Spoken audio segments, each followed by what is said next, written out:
Monsieur le gouverneur de région, Monsieur le préfet du département de Fondi, distinguées personnalités, mesdames et messieurs,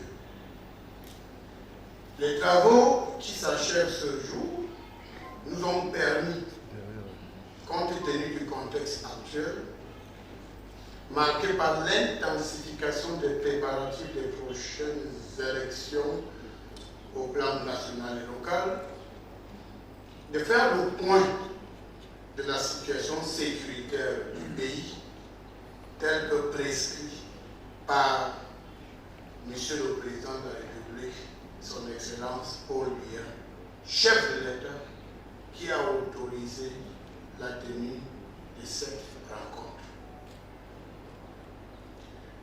Vos contributions autour du thème autorité administrative et maintien de l'ordre en période préélectorale ont été enrichissantes.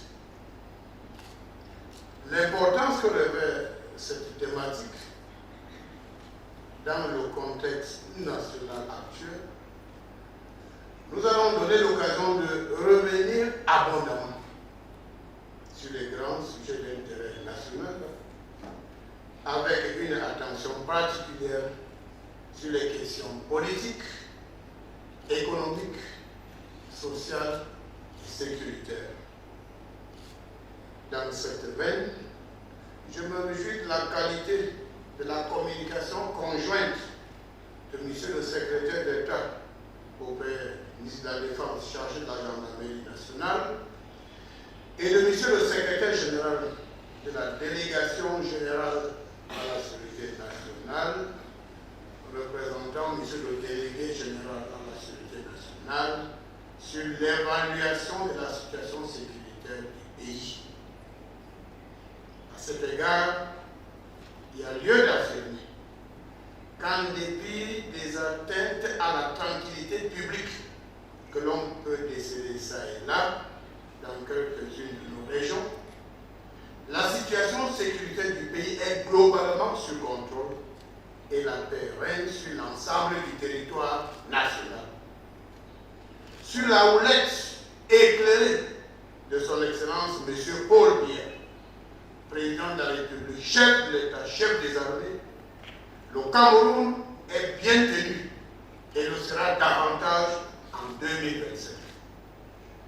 En effet, là où les menaces existent et persistent, les autorités administratives et les forces de défense et de sécurité y font face avec professionnalisme et détermination. Il n'en demeure pas moins que pour maintenir cette tendance sécuritaire positive sur l'ensemble du territoire national, les autorités administratives, en liaison avec les forces de défense et de sécurité, devront faire preuve de vigilance de tous les instants, car l'ennemi ne dort jamais.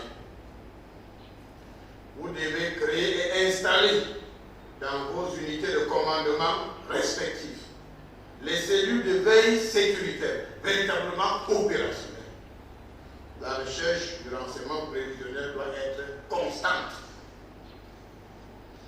Votre sens d'anticipation, ainsi que celui des préfets et des sous-préfets, doivent être très élevés afin de mettre hors d'état de nuit, en un temps record, toute velléité insurrectionnelle ou de perturbation de l'ordre public.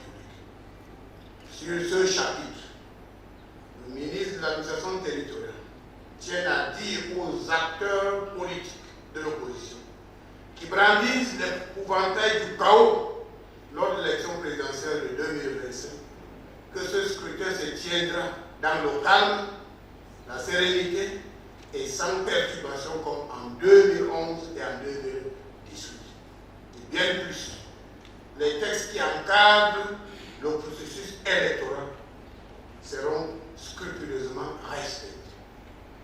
Comme je disais hier, tous les leviers de la loi numéro 090, barre 056, du 19 décembre 1990, régissant les partis politiques, notamment les dispositions pertinentes des articles 17, 18, 19 et 20 seront appliquées à la lettre.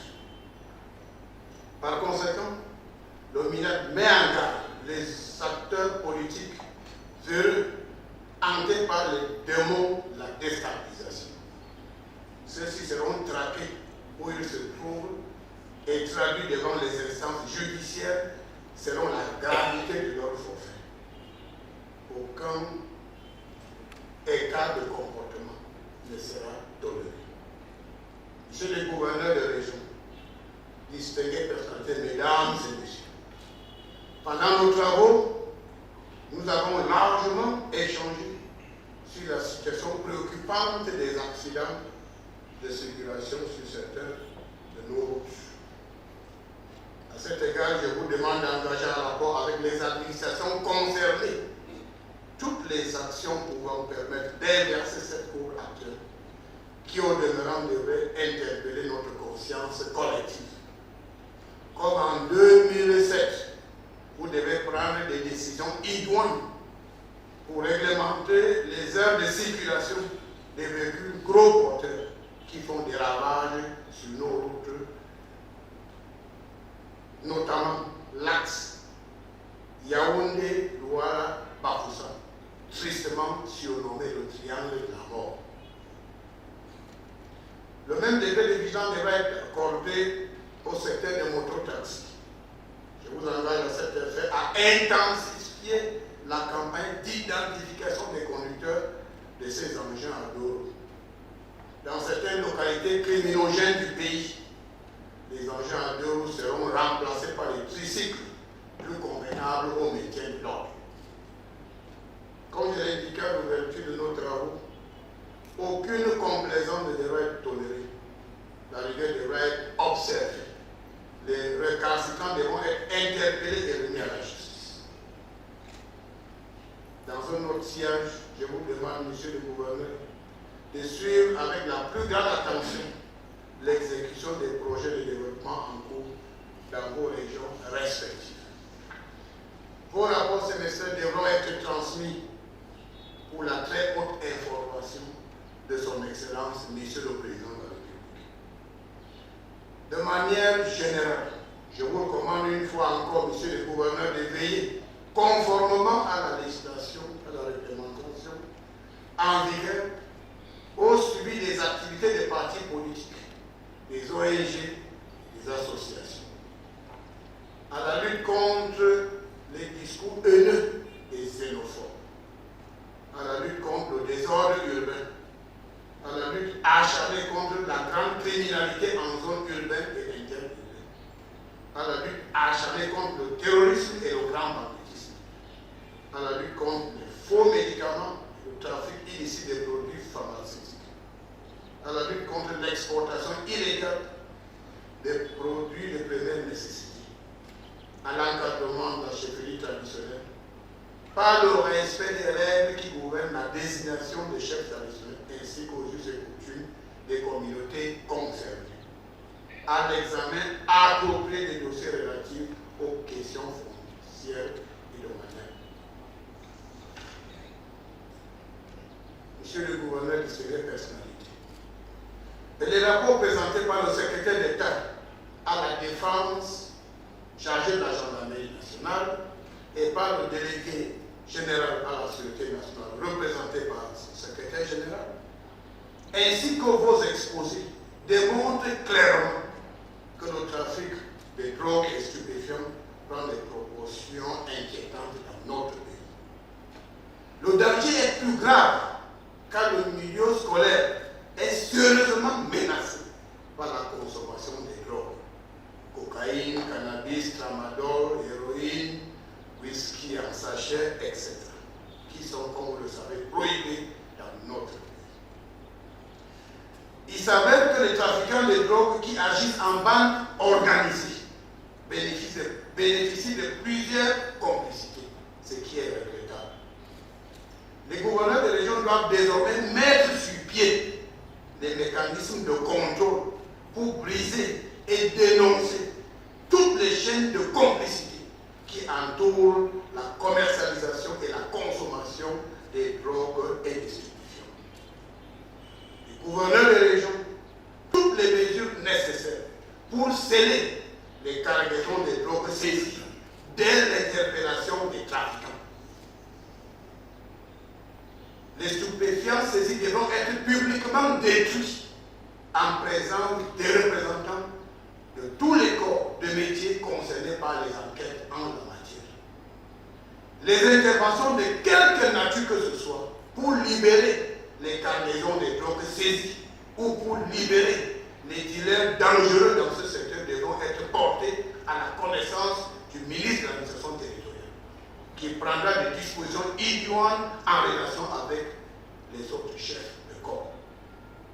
Monsieur le gouverneur distingué, mesdames et messieurs, les recommandations issues de nos travaux doivent faire l'objet d'exécutions diligentes dans le but bien compris de juguler toutes les menaces susceptibles de perturber le bon fonctionnement des institutions républicaines. Nous devons veiller au calme et à la sérénité des populations telles que instruit par son Excellence M.